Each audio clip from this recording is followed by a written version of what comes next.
is not the absence of fear, and it's not being completely unafraid.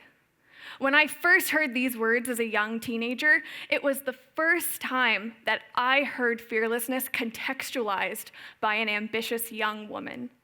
It was Taylor Swift that said these words when she was promoting her 2008 album, rightfully titled Fearless.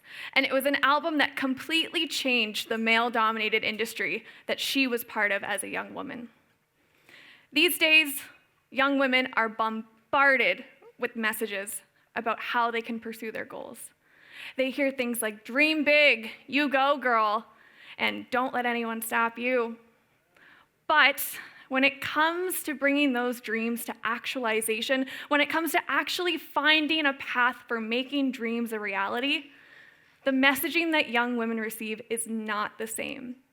See, it's one thing to tell a young woman that she can do anything, and it's another thing entirely to support her in her mission to do so, especially when she wants to work in an industry that she has historically not been part of.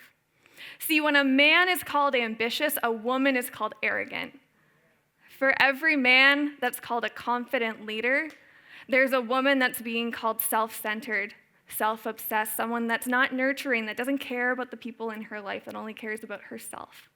So when we talk about goal setting and pursuit in the context of helping young women, we have to understand that the industry and the society that they work within and that they want to be part of does not look at their ambition the same way as it does their male counterparts. Growing up as a young woman in rural Nova Scotia, I had huge dreams of working in the entertainment industry. There was nothing that got me more excited than being in a stadium with thousands of other people listening to songs by Taylor Swift that I loved. And those were moments that I wanted to help other people be part of and feel that joy within. I wanted to bring those moments to my community and to communities around the world. So I knew the path before me that I wanted to be part of was to work in the entertainment industry and be part of that joy and that story. But in the wake of the Me Too movement, we've seen how hard it can be for ambitious young women to work in the entertainment industry, and really in any industry. Ambitious young women are constantly facing barriers that their male counterparts don't. So growing up in my community, when I would voice these dreams and voice these goals, the people that I was surrounded by did not know how to fully support me because I wasn't surrounded by people that had the same dreams and goals. I didn't grow up seeing ambitious women working for events that brought tens of thousands of people together. I didn't see people that worked with the A-list celebrities we saw on our TVs every night. So it was hard to find tangible advice about how to make my dreams a reality. But I don't blame this on the community that I grew up in. In fact, I think the problem is actually the opposite. It's not my community's fault that they did not know how to support an ambitious young woman like me. It's a reflection of the greater society that young women are part of that tells them that they don't know how to help them make their dreams a reality. Again, it's easy to tell a young girl to dream big, and it's another thing entirely to help her get there. So, at the end of high school, I was faced with a choice. Do I go after my big dreams, or do I pick a more tangible goal that makes sense? So I didn't let the barriers that I knew were before me stop me.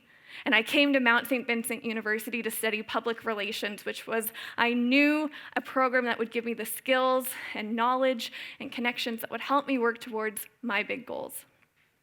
See, this is a choice that I think is becoming more and more common for young women to make. If I go to post-secondary education, if I pick something that will teach me what I want to know, then that will be the first step in making my dreams a reality. This path makes sense. It makes logical sense. It's an easy choice for young women to make, and it's actually very linear.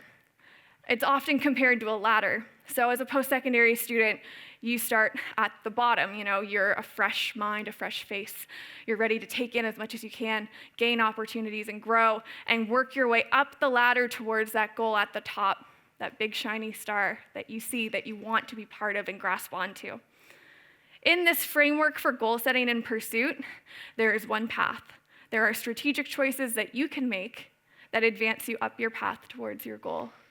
And this is a framework that young women are commonly given to view their goals within because it's a path that has a very clear system to follow. Start, pick an end point, and make logical choices that will help you grow along the way. But I'm here to tell you today, 4 years after a post-secondary education has been completed, as a brand new graduate, that this framework is extremely dangerous for us to be presenting our young women with. And in fact, I think it's entirely incorrect. This is the framework that I was presented with at the beginning of my journey. And this journey was harder than I could have imagined because it limited what I believed I was capable of. If I really wanted to hit that goal at the top, then I knew that I had to make very precise, calculated choices to get there. This is a path that taught me that if I didn't make these choices, they would be considered other. If I didn't make the choices that made sense, they had no place in my path.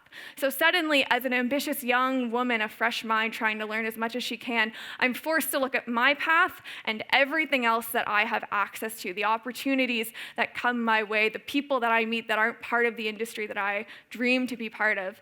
And because I'm so fixated on the goal that I've set for myself, it actually becomes harder to make those choices that I think should make logical sense. Why would I make a choice that won't lead me towards my dream? Why would I do that if it doesn't advance me up my ladder? So let's fast forward to earlier this year. I've done 4 years of my post-secondary undergraduate. I'm coming upon graduation. I'm so excited to continue making choices that will advance me up my ladder.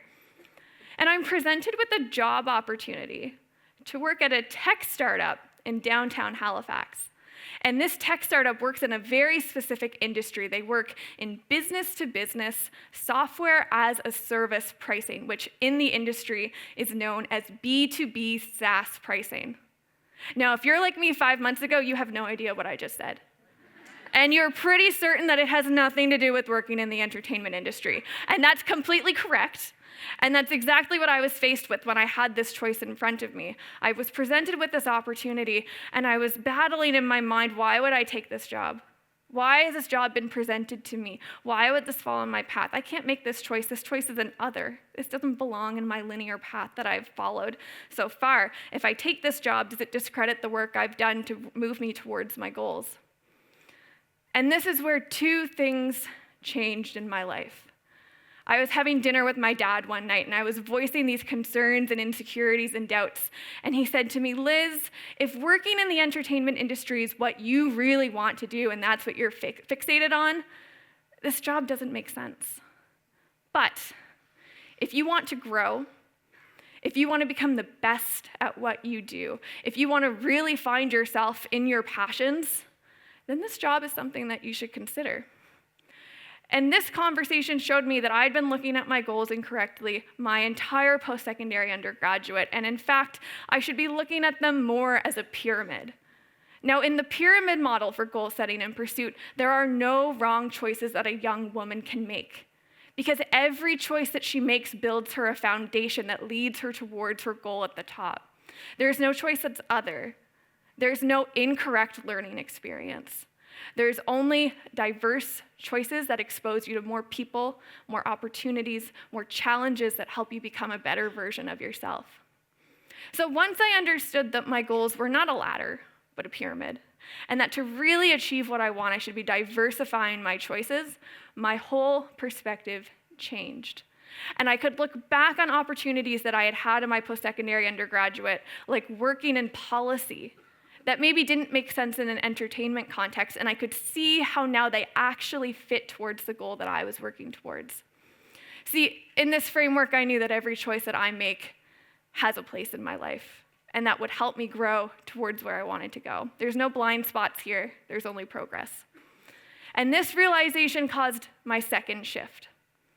I realized that in the ladder model for goal setting and pursuit, I had forgotten that I have the power to make fearless choices. And helping young women understand that they can make fearless choices is exactly what our society needs to help them achieve what they want. See, fearless choices are not the ones that make sense. They are not the ones that are easy to make. It's like looking at a door and having no idea what's on the other side of it and choosing to walk through it anyway. Fearless choices are the ones that are hard to explain. They're the ones that give you that feeling in your gut that like everyone really hates and is like you try to avoid it at all costs. That's your fearless choices that you're making. They actually lead you down new paths and opportunities and take you closer to where you want to go. But when the framework that you're thinking of it within is linear, there's no place to make a fearless choice, because you know that there's choices you have to make to get from point A to point B. In a pyramid model for goal setting and pursuit, fearless choices are how you get to where you want to go. And it's how we empower young women to believe that the choices that they're making are correct. So once I realized these two things, one, that my goals were not a ladder, but a pyramid, and two, that I had the power to make fearless choices, I was looking at this job and I knew there was only one choice that I could make. So I have been working in B2B SaaS pricing since May of this year, and no, it is not thousands of people at a Taylor Swift concert. It's more like 6 people sitting in a room the size of the bathroom in your own home, trying to launch updates to a product to make our customers really satisfied. It's something completely different than I ever imagined myself being part of or enjoying. But it's actually taught me more about myself and more about my goals than any choice I have ever made involving the entertainment industry. It's taught me that my passion is bigger than thousands of people sitting together, and it can be as big as one person realizing that they have found a solution. It's taught me that joy comes from making choices where you don't know what the outcome is, but you learn along the way, and you surround yourself with people like the ones I work with that believe in you every step of that journey. So thinking about how we can support young women in their goal setting and pursuit. How do we help them see that their dreams are tangible? How do we give them a how to latch onto when they're going through post-secondary education and making hard choices for where to direct their lives? There's 2 takeaways. 1, show them that their path is never going to be linear. This is something we learn throughout life, but especially for ambitious young women who want to pursue goals ambitiously. Their path will never be linear. They can't try to make it linear. If they think about it in terms of a pyramid instead, they're going to make choices that serve them further down the road. And the second thing we need to remind our young women is that there is no wrong choice that they are capable of making. The choices they make are always going to be fearless. Thank you.